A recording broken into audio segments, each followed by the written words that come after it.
On today's episode, is your PHT actually sciatica? Welcome to the podcast helping you overcome your proximal hamstring tendinopathy. This podcast is designed to help you understand this condition, learn the most effective evidence-based treatments, and of course, bust the widespread misconceptions. My name is Brodie Sharpe.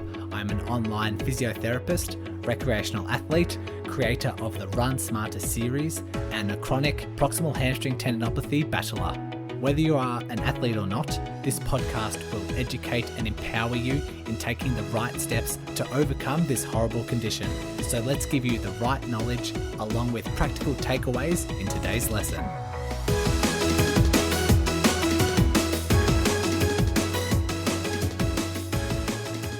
Hello PHT rehabbers, thank you for tuning in for another episode. And today we're going to be talking about sciatica because I thought it'd actually be nice. I was scrolling on Twitter and saw a helpful article about sciatica. So that's what we're going to cover today. But thought it would be a nice episode because of the, overlapping symptoms and the overdiagnosis or misdiagnosis of the two together, PHT and sciatica. And some people might have a diagnosis of sciatica and actually turns out to be PHT and vice versa.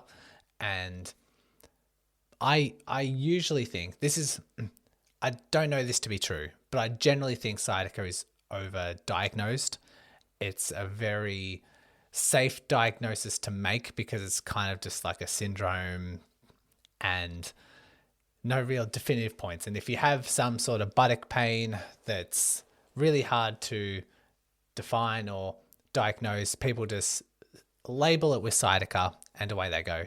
Lower back pain as well, people just label it as sciatica. It's kind of, overdiagnosed. And so today I'm going to pull up an article that is from, who's the university that's done it? So just redirecting, the title of the article itself is Sciatica, and it's from University Hospitals Coventry and Warwickshire, and it's uhcw.nhs.uk is the website, and you can go to there and just click on sciatica if you want to follow this along, or if you're interested. I haven't used all of the information in today's episode, but if you want to find all the information, plus there's also at the bottom some really useful websites and resources and support if you need it. You can go to that because I haven't covered it on today's episode. Some of the resources I'm already familiar with. There's some YouTube videos and some podcasts and those sorts of things. Empowered Beyond Pain podcast is what one of the resources is linking to. I used to listen to that and it's top tier. It's an Australian podcast and just covers the best. If you have low back pain as well as PHT, then download and start listening to that episode. It's really good stuff. Okay. With that said, let me go back to my notes. Because sciatica is overly diagnosed, I believe it to be so.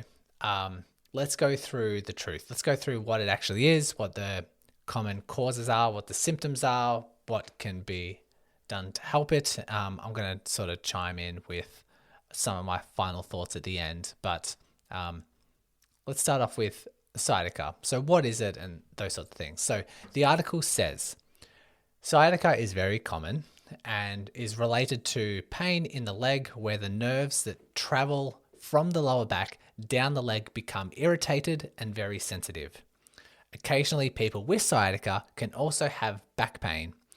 It is important to remember that although sciatica can be very scary, painful, and can affect many aspects of a person's life, it is rarely serious.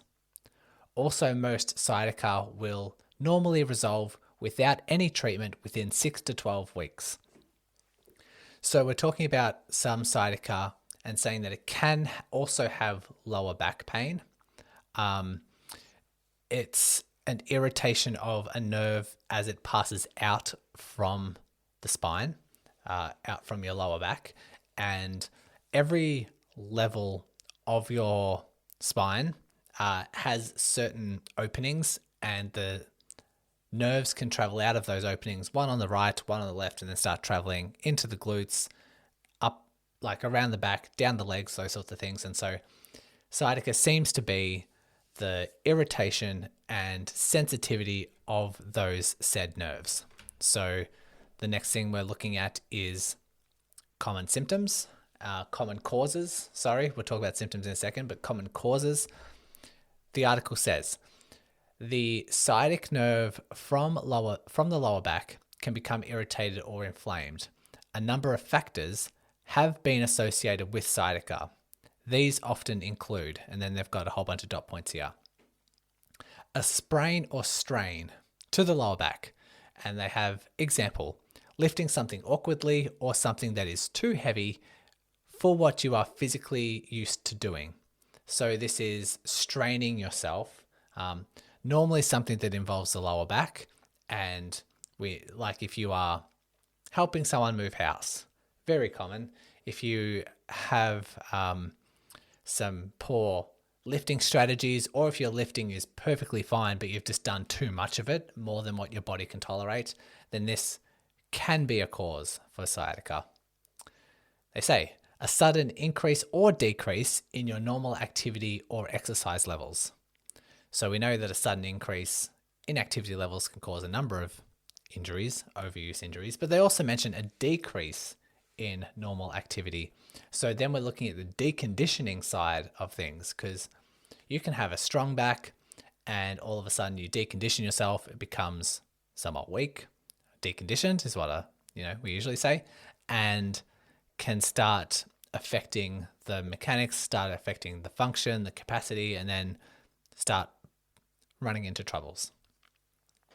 They talk about discs. They say that when I talk about the spine and the bones and the having different levels, there's a disc in between each level of bone in the spine. And they say that disc-related changes that caused sciatic nerve irritation, inflammation, and or compression.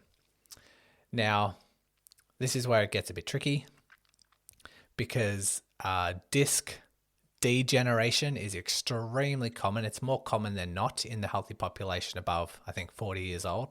So we want to be very careful with how we interpret symptoms. But if you do have the discs that do have some sort of irritation, inflammation, or compression, it can start to impede the exiting nerves at that spinal level. So this article says that there can be an association with there.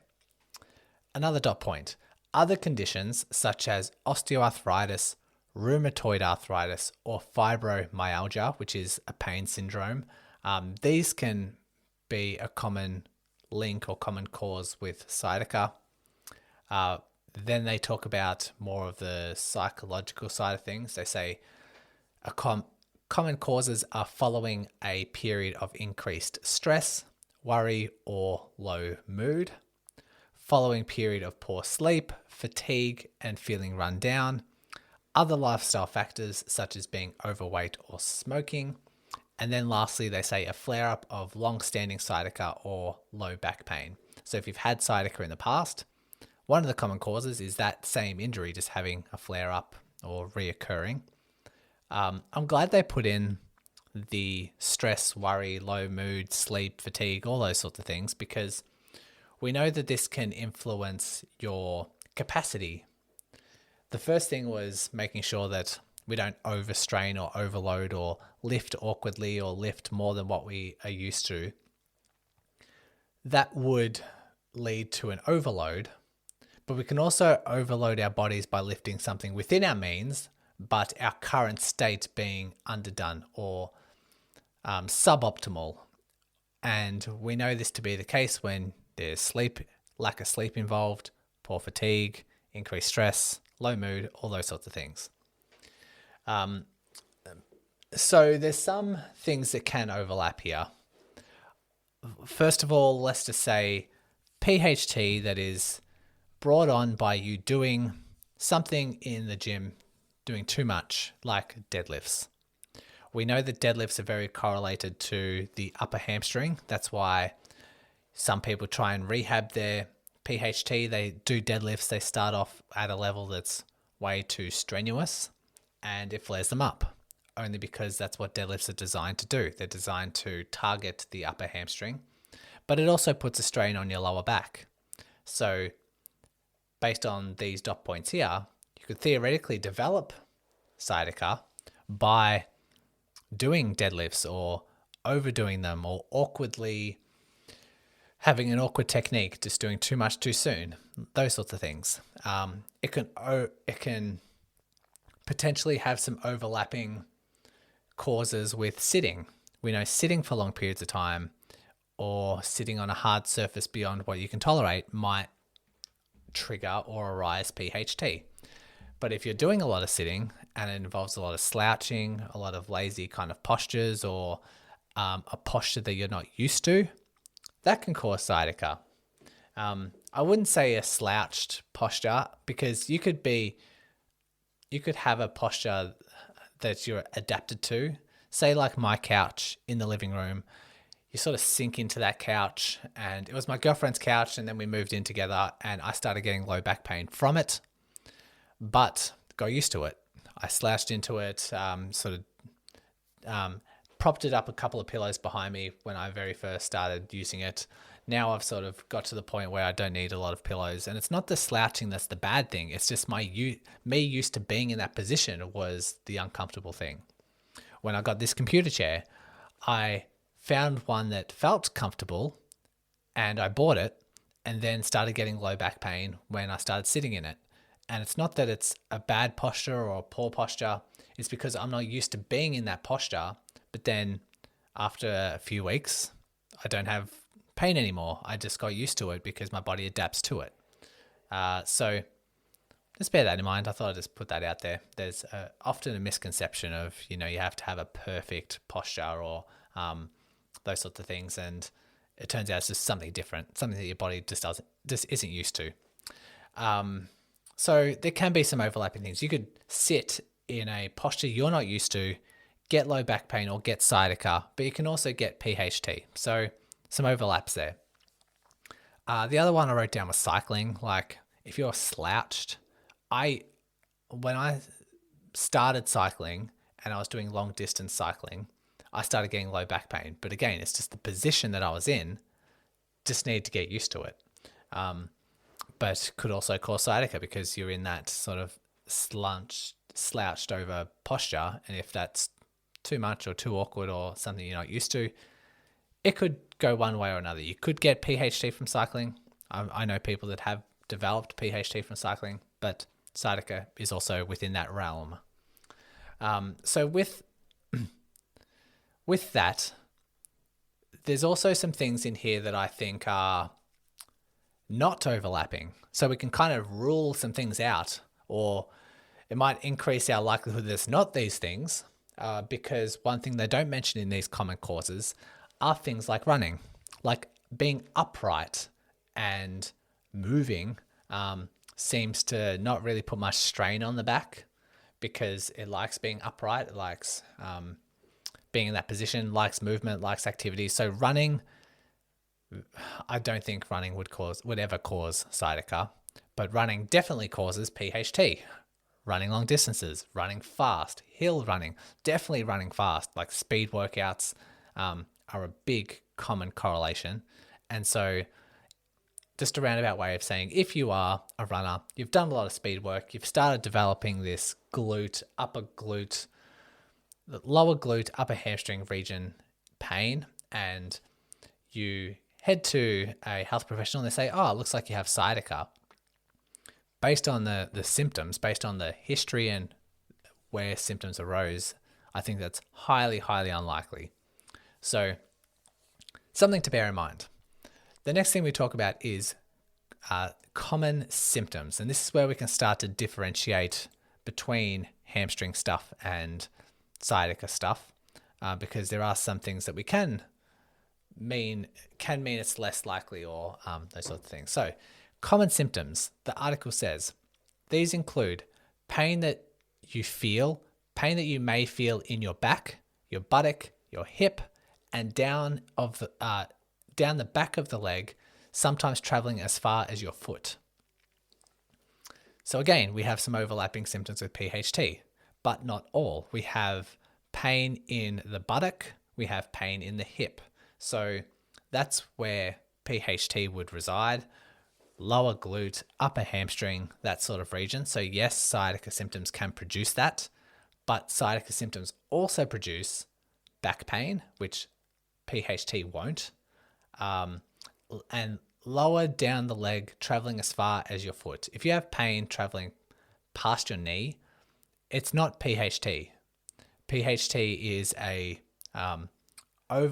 it's a reaction of the tendon and will mainly stay localized to the upper hamstring, kind of feels like it's lower glute, but doesn't travel anywhere else.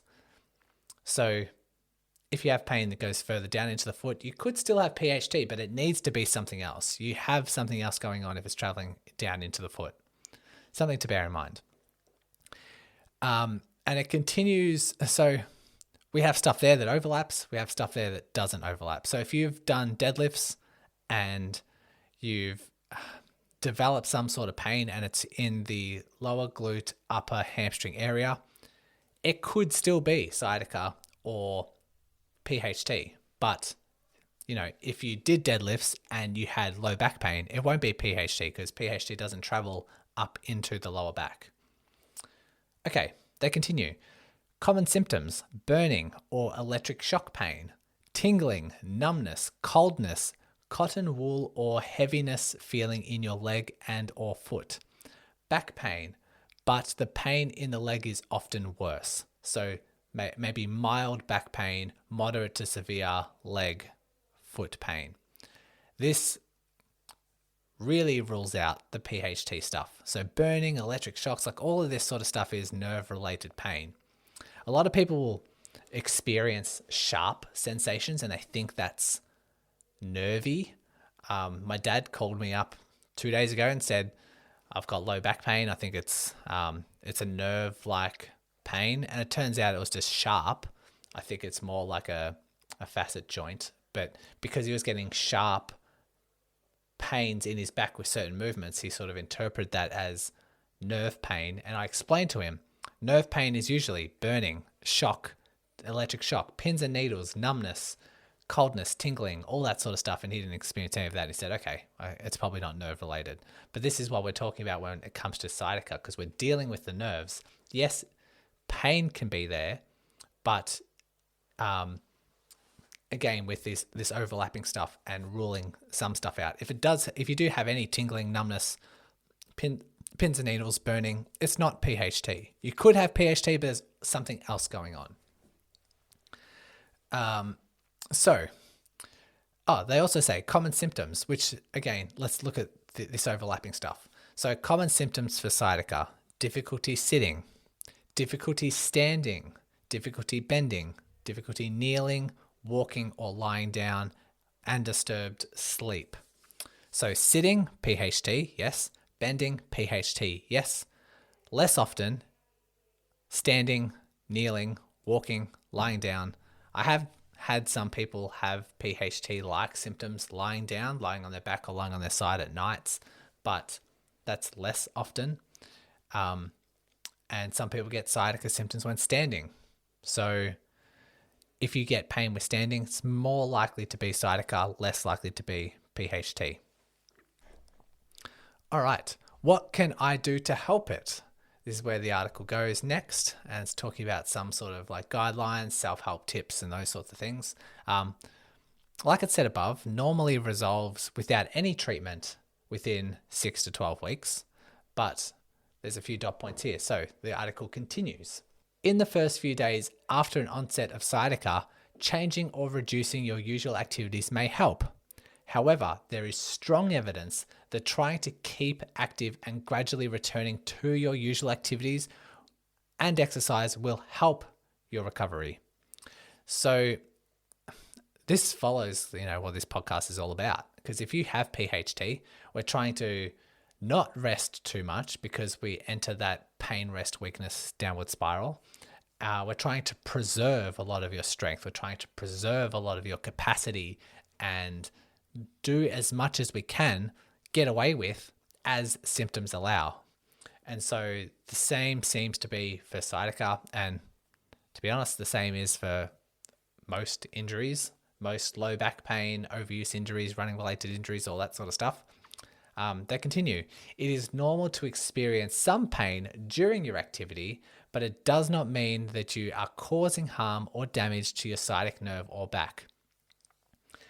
Pretty much along the same lines as what I talk about, saying that, you can do deadlifts, you can run, cycle with PHT, but it needs to be low levels of pain, needs to return back to baseline quickly. And just know that if there is pain in the tendon, you're not doing more damage. Some people think that they're worried to do deadlifts and really load up the tendon because they're worried about a tear or tearing it further or complete rupture and those sorts of things. Just know that because if there is pain during activity, you're not doing more damage. The same is here for the nerves and the back. Try some of these self-help tips is what the next part of the article is. Apply heat or ice pack to the painful area. So, contrasting two, do you use heat or do you use ice? Try one and the other, see which one you find the most beneficial. And it says do it for up to 15 minutes, but never apply heat or ice directly on the skin. You want something in between, like a cloth or some light clothing, all those, some of that stuff. A short course of simple pain medication is advised by your pharmacist or GP, and it may help reduce pain and allow you to move more comfortably. So if you have a flare-up of sciatica and you're really struggling to move, really struggling to get through your day, compensating a lot with your bending, walking, sitting, all that sort of stuff, then yes, it's probably advised, and your pharmacist or GP would advise for you to take some simple pain medication. They continue, finding a balance between taking some rest and regular movement in the early days is often important. So back to just trying to remain as active as possible. They say regular movement and exercise is safe and helpful for sciatica in the long run. It is important to build up gradually. The exercise or activity you enjoy most is likely to help your recovery. I love that. Sometimes people are like, oh, what exercise can I get back to with PHT? Like, what am I allowed to do? One of the things I ask is, what do you enjoy the most? Because we want to develop some goals that are really meaningful for you. Might be golf, might be basketball, might be running, cycling, swimming. We want to get back to doing what you enjoy. And if you can only tolerate a little bit of that right now, but you're doing it and you enjoy it, then that's really going to help your recovery. If sitting causes pain and your job involves long periods of sitting, adopting varied and or relaxed postures may be helpful. So try not to be too tense with your postures. Changing things up, sit, stand, desk might be helpful, but just making sure that we're not too rigid, aiming for a perfect posture and keeping tense and straining yourself in that sense. We want to be careful of that. On the recovery side of things, they suggest good sleep habits and managing your stress may help to cope better with your pain. I love that. Just focusing on the psychological side of this biopsychosocial pain and recovery that we're so fond of. So good sleep habits helps you recover.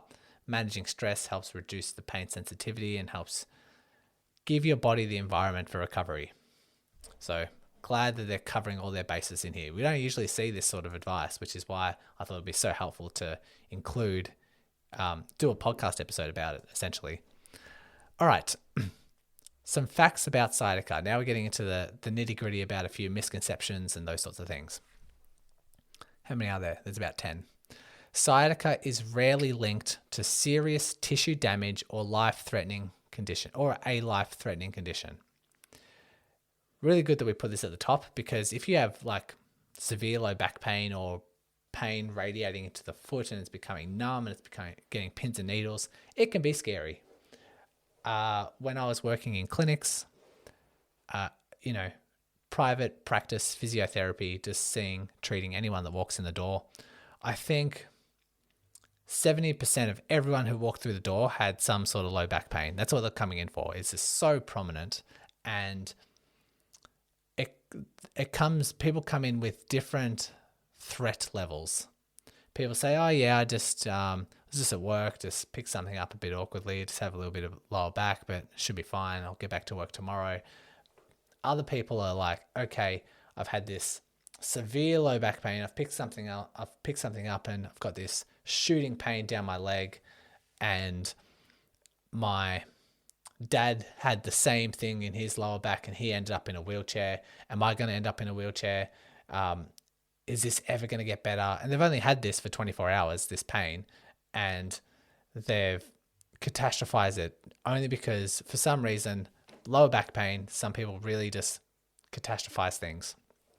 So sciatica is rarely linked to serious tissue damage and or a life-threatening condition. So important we put in there. Sciatica is often caused by nerve irritation and or inflammation. We've mentioned that above. If the sciatica nerve is compressed, you may experience numbness and or weakness in your legs. The next point, discs. Discs do not slip in or out of place. They are strongly attached to the bones in your back. So I think, decades ago, we always talked about slipped discs. That's very alarming. That's very alarming language, and turns out it doesn't exist. Discs don't slip, and it may feel like something has slipped. It might make sense if someone tells you, oh yeah, it's slipped out of place. It's now compressing on the nerve. That's why you have numbness. Just keep in mind, that's not what happens. A disc can prolapse and essentially bulging out rather than slipping out of place. But the next point is, if there is a disc prolapse, it often shrinks and returns to normal over time, and they put in brackets around about 6 months. And they add, in fact, the bigger the disc prolapse usually means the better and faster a person is likely to recover. They continue, regular movement, exercise, good sleep, relaxation, managing stress, and improving your general health can help reduce inflammation and help sciatic nerve pain irritation. This goes back to that Beyond Pain podcast that they had in the resources earlier.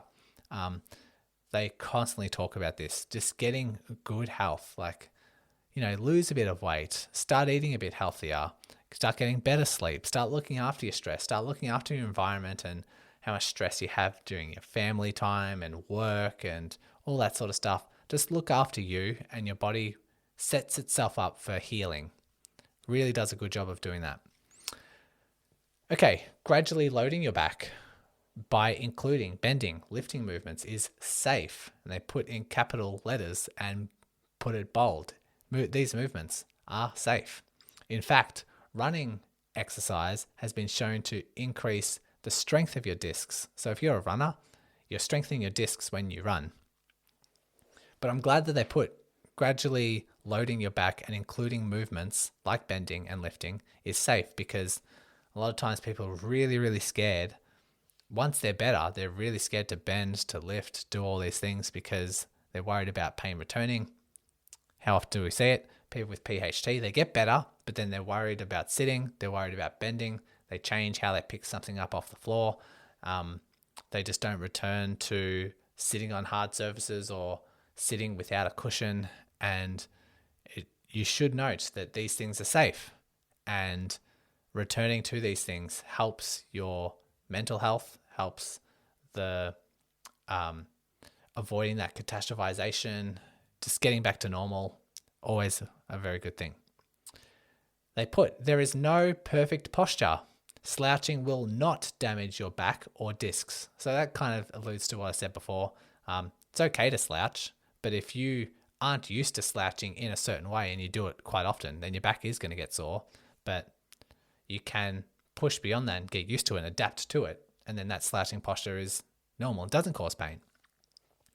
Treatments such as medications and injections can help in some cases, but surgery is rarely needed. So some medications and injections can help, and it says can help. Doesn't necessarily know it will help, which is why you need to sort of have a talk with your health professionals about that. But, very rarely would we try or recommend surgery. Your sciatica can often improve with the right management. So even if you have had it for a long time, regardless of your age, do not give up and try to work with a healthcare professional who can guide you with a self-management plan that you can stick to. I've had a couple of people think that they are unable to heal because of their age, and it's just a limiting factor that they've put on themselves and they've just totally made it up. So good to know that it's put in here that you can heal regardless of your age. Don't give up. Just keep trying, finding a better management plan, better self-care plan, and having a good health professional to guide you along the way if required. Those are the facts about sciatica. I have one more section which I thought I'd talk about before I dive into my final thoughts. So the final section is, do I need an X-ray or a scan? Let's go through these quickly. So they say X-rays or scans are not usually required to diagnose sciatica. X-rays or scans are not able to tell us how much pain you are experiencing. They often show normal age-related changes, and often this does not change how you manage your pain. So often, once you get beyond 40, every single decade of your life increases the changes, arthritic deterioration changes in your back, even though you are completely healthy. It gets to the point where it's actually uncommon for you not to have arthritic changes and disc bulges and all that sort of stuff in your lower back, even though you are healthy. X-rays and scans are best used where a serious injury or conditions such as cancer, infection, cauda equina syndrome are suspected. So a serious injury would be something like a broken bone. If we suspect a stress fracture or a bone stress reaction, yes, we'll go scan you because it's a serious condition. If we suspect something sinister like cancer or infection, the cauda equina syndrome is like if I go back to my uni days, the spinal fluid in and around your lower lumbar sacral area that can start to impede on the branching out nerves and can be quite serious. You get pins and needles and numbness in the saddle area, and it can get quite serious. So we'd send people for scans if we suspect that. They say a scan may be used if you experience weakness and pain in your legs that is worsening and is significantly affecting your daily function. So if that's the case, then we might send you for scans because it might be something serious, or we'd want to rule out a few things. So my final thoughts. If you're listening to this and if you are unsure if you have PHT or if you have sciatica or if it's overlapping conditions between the two, a few things. One, you can just treat it like a tendon and see if it behaves like a tendon. A lot of times, not necessarily PHT related, but where I position myself as an online therapist, because I can't put my hands on people and do certain tests and increase my diagnostic accuracy. What I would do is say to someone, look, if you're happy for us to continue working together, you can go get an assessment in person. Not telling anyone they can't, but if you decide to work together, let's treat it like what I think it is. And if it starts getting better, then it increases our likelihood that it is what we think it is. So if you are unsure if it's the sciatica or PHT, maybe you can treat it like PHT and see if it gets better. And if it does get better, then it's likely that it's PHT. There are some assessments that you can do for PHT, which if positive or if showing a response does increase our likelihood that it is PHT. I've talked about it on the early episodes of the podcast, the heel press test. So you lie on your back on the floor, you have your hip and knee bent at 90 degrees and your calf and foot are resting on a chair or something like that, and then you just drive your heel down into the chair. You don't lift your bum up like a bridge, you just drive your heel into the chair and see if that elicits any pain. You can also do the shoe off test, and I actually have had a few people reach out to me and say, oh, yep, I didn't know what I had, but then you talked about the shoe off test, and that is me down to a T. That increases your likelihood that it is PHT. Tendons are often localized. I sort of mentioned that earlier. Tendons don't really radiate. If it's really severe, really irritated, then yes, it might be a little bit more widespread, but it doesn't travel down the leg, doesn't travel into the foot, it stays put for the most part. Tendons have an analgesic effect. So if you load something up, if you load up that tendon under the right conditions and the pain subsides, that's an analgesic effect. And, nerves don't do that. And so if it behaves in that fashion, then increases our likelihood that it is a tendon. But not all tendinopathies have an analgesic effect either. So we can't rule it out if it doesn't produce an analgesic effect. Tendons respond well to slow, heavy, progressive load. I've talked about this on almost every single episode of this podcast. So just bear that in mind. If you're responding to slow, heavy load, it's probably the tendon. Similar to my first point, treat it like a tendon, see if it behaves like a tendon. PHT reacts to running, especially speed work, and sciatica doesn't. So if you have flare-ups every time you increase your running speed, or if this came on due to some speed work, more likely PHT than sciatica. And just as my final point, I just said, let treatment be your diagnostic tool, which is kind of what I was talking about before. We have a suspicion, we treat it as such, see how it responds. Based on how it responds, we then move one way or another in terms of what we think it is. And it's often safe to do that. If we suspect something serious, we wouldn't do this because this takes time, takes preparation, takes several weeks to see if it does respond. If we suspected a stress fracture, we probably wouldn't spend several weeks trying this out, but we'd send you for scans straight away. But, in most cases, let's just spend a couple of weeks treating it like what we think it is. And if it gets better, then increase our likelihood of it is. If it doesn't get better, then we broaden our horizons again. We consider other options.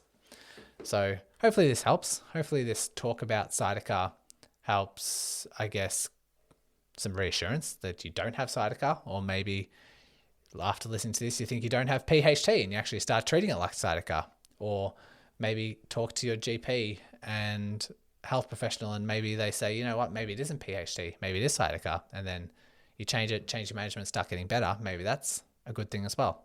So hopefully that helped. I'll put the link to this article in the show notes, and you can check out those other resources that are in there.